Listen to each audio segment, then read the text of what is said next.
কাল হলো বসন্ত পঞ্চমী। শ্রীকৃষ্ণের এইরকম অদ্ভুত ঘোষণার পরে আমরা উৎসব পালন করব কিভাবে? ঠিক বলেছ, এই উৎসব আমাদের স্থগিত করে দেওয়াই শ্রেয় হবে। রাজার কর্ম হলো প্রজাদেরকে সুখ দেওয়া। যখন কানাই নিজে এরকম কিছু চায় না, তখন আমরা কেন প্রজাদের থেকে তাদের আনন্দ কেড়ে নেব? দ্বারকাতে বসন্ত পঞ্চমীর এই উৎসব অবশ্যই পালন করা হবে। কিন্তু বাবা, যখন মনে কোনো আনন্দই নেই, আমরা উৎসব কিভাবে পালন করব? ভ্রাতা একদম ঠিক বলেছে বাবা। কাকাশ্রীর এরকম অদ্ভুত ঘোষণার পর সবার মন বিচলিত, সবাই ব্যথিত বাবা। নিষাদ, উলমুখ, তোমরা দুজনে হলে দ্বারকার যুবরাজ। কি শিখিয়েছি আমি তোমাদের দুজনকে? সবার আগে হলেন প্রজা। কানাই নিজেকে সামলে নেবে, আর কানাইয়ের চিন্তা করার জন্য এখানে আরো অনেকে আছেন, সমস্ত দ্বারকাবাসী আছেন, কিন্তু দ্বারকার জন্য চিন্তা কে করবে? তাই এই মুহূর্তে তোমাদের দুজনকেই দ্বারকার কথা ভাবতে হবে শুধু।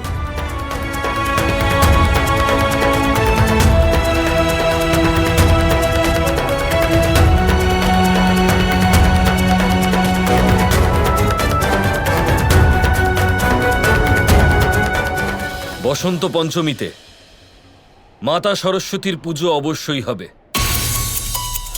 দ্বারকাতে আনন্দ আবার ফিরে আসবে। এই কথা আপনি ঠিকই বলেছেন। বেশ কিছু মাস ধরে দ্বারকা যা যা সহ্য করেছে, এই উৎসব পালন করে প্রজাদের মনে আশার আলো ফোটানোটা ভীষণ প্রয়োজন। নিষাদ, উলমুখ, হ্যাঁ বাবা। এসো আয়োজন করা যাক।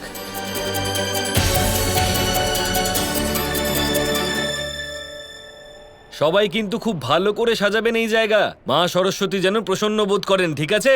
আপনি নিশ্চিন্ত থাকুন বাবা, আমরা দুজন সবাইকে ভালো করে বুঝিয়ে দিয়েছি।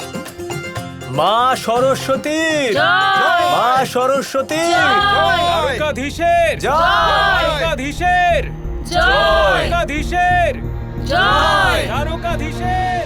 এনারা সকলেই সব সময়ের মতো কানাইয়ের নামই নিচ্ছেন। কালকের উৎসবেও এনারা সকলে কানাইয়ের সাথে অবশ্যই দেখা করতে চাইবেন, ওর মুখ থেকে দুটো কথা শুনতে চাইবেন।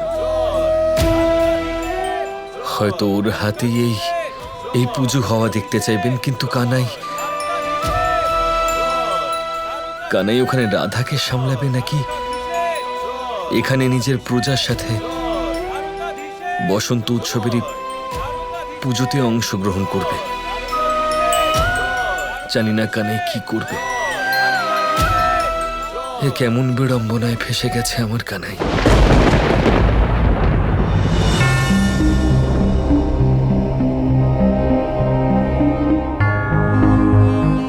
আর্য শাম্ভু, আপনি মাতা সরস্বতীর আরাধনা করার জন্য কি সুন্দর সাজিয়েছেন সবকিছু। হ্যাঁ লক্ষণা, আমার এই পূজাস্থল যেন দ্বারকার পূজাস্থলের থেকে অধিক বিশেষ আর অধিক সুন্দর হয়। কিন্তু আর্য শাম্ভু, অধিক বিশেষ আর অধিক সুন্দরের সাথে আরাধনার কি সম্পর্ক? লক্ষণা, আমি এই পূজাস্থল শুধু দেবীর আরাধনা করার জন্য বানিয়েছি নাকি? বরং আমি তো চাই আমার আরাধনা সম্পূর্ণ হবার পরেও দেবী সরস্বতী এই পূজাস্থলে চিরকালের জন্য বাধা পড়েন। আপনি এমন কি করতে চলেছেন? ধৈর্য ধরো লক্ষণা, শীঘ্রই তুমি সব কিছু জানতে পেরে যাবে।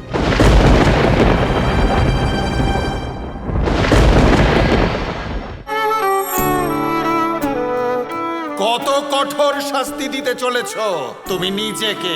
এর শুধু একটাই শাস্তি হতে পারে, মৃত্যু।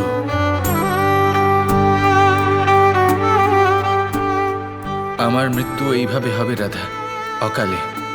যারা আমাকে ভালোবাসেন তাদের থেকে দূরে।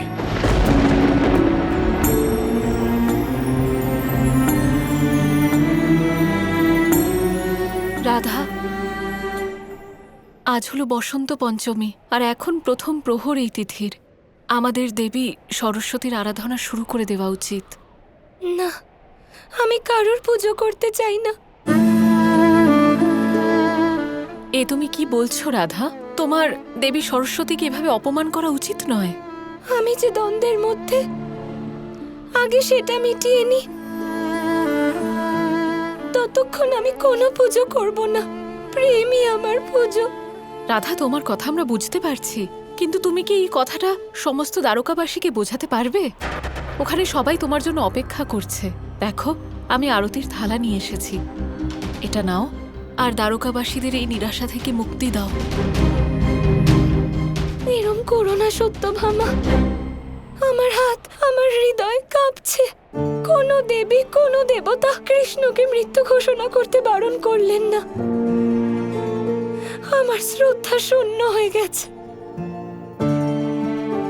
আমি এই অনুরোধ পূর্ণ করতে পারবো না। যদি এই থালা আমার হাত থেকে পড়ে যায়, তাহলে দ্বারকাবাসী আরো নিরাশ হয়ে যাবেন। এরকম কখনোই হবে না। আমাদের পূর্ণ বিশ্বাস আছে যে একবার যদি তুমি এই থালা নিজের হাতে তুলে নাও, তাহলে তুমি অবশ্যই দায়িত্ব সহকারে আরতি করবে। না, এটা অসম্ভব ব্যাপার। শ্রদ্ধা ভাব না থাকলে এই পুজো সম্পন্ন হতে পারবে না। এরকম বলো না রাধা, ধরো এই থালাটা, ধরো।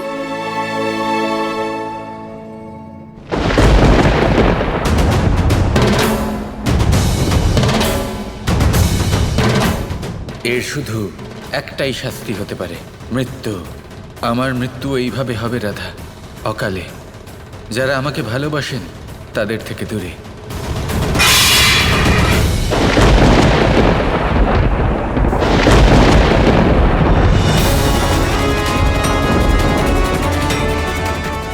এটা তো অনর্থ হলো রাধা।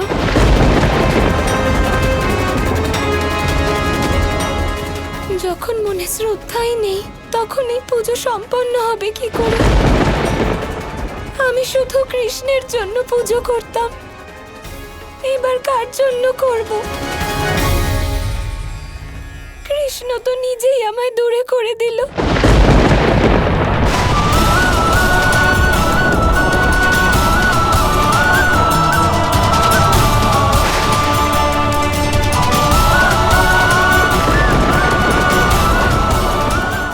কৃষ্ণের থেকে বিচ্ছিন্ন হয়ে আমায় নিজেকে খুঁজতে হবে। আমি তো কখনো নিজের অস্তিত্ব খুঁজেই দেখিনি, শুধুমাত্র কৃষ্ণের হয়ে থেকে গেলাম। এবার আমি সবার আগে নিজের অস্তিত্ব আর নিজেকে খুঁজবো।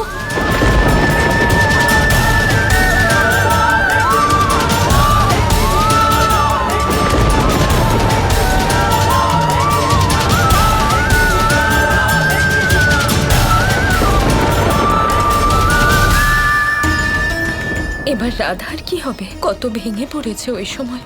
গৌরী, শ্রীকৃষ্ণ যখন এই ঘোষণা করেছেন, তখন উনি নিশ্চয়ই কিছু ভেবে চিন্তে করেছেন। যদি ভাবতেন, তাহলে এখন কি রাধার চোখে জল আর হৃদয়ে এত যন্ত্রণা থাকতো মহাদেব? আমার আরাধ্য যা কিছু করেন তার পেছনে কোনো না কোনো কারণ থাকেই।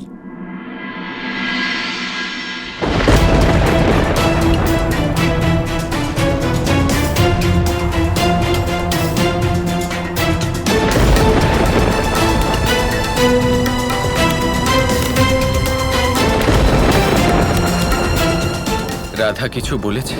রাধা বলল যে ও নাকি নিজেকে খুঁজতে যাচ্ছে শ্রীকৃষ্ণ।